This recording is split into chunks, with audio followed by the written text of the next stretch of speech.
Alright, so here's a video on how to make pozole. So this is pork.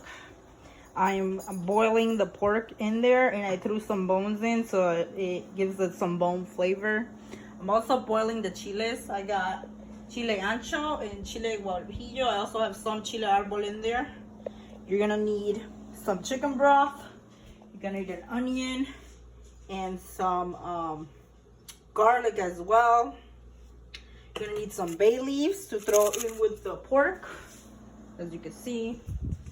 And you're gonna need some cumin for the pork as well, and oregano. All right, so this is gonna take a while.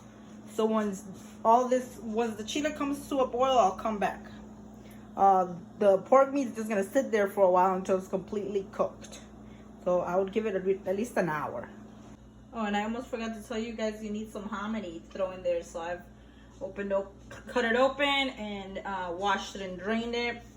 It just depends how much you make, how much you put on there. If you need any explanation of how much you should put on there for anything, just leave a comment below and I'll get back to you.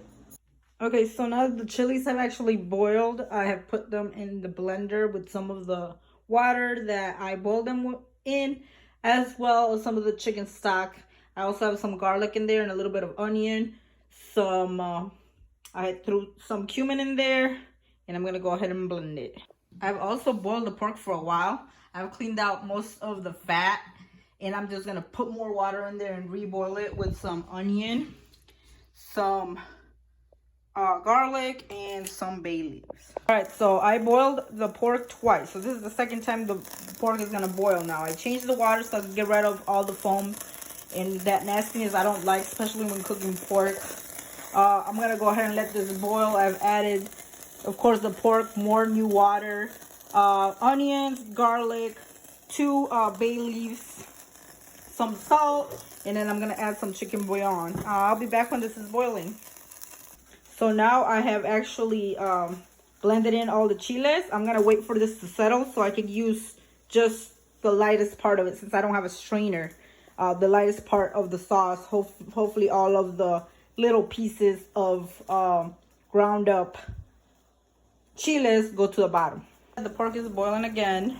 I'm adding some oregano, and you can add as much as you like.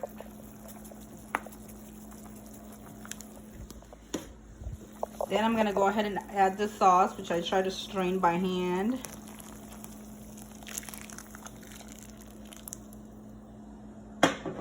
And the corn. All right, so now that I've added everything to the pot, I'm gonna wait for it to start boiling again. And I'm gonna let it sit here for about 45 minutes because I want that meat super, super tender. So now the pozole is done and it's boiling and you're ready to serve it. Make sure you taste it before you serve it so that you know how much seasoning you might still need. I don't know. It just depends on your taste. And you might want to garnish it with cabbage, radishes, and more oregano and onions. All right. Hope you enjoyed it. Bye.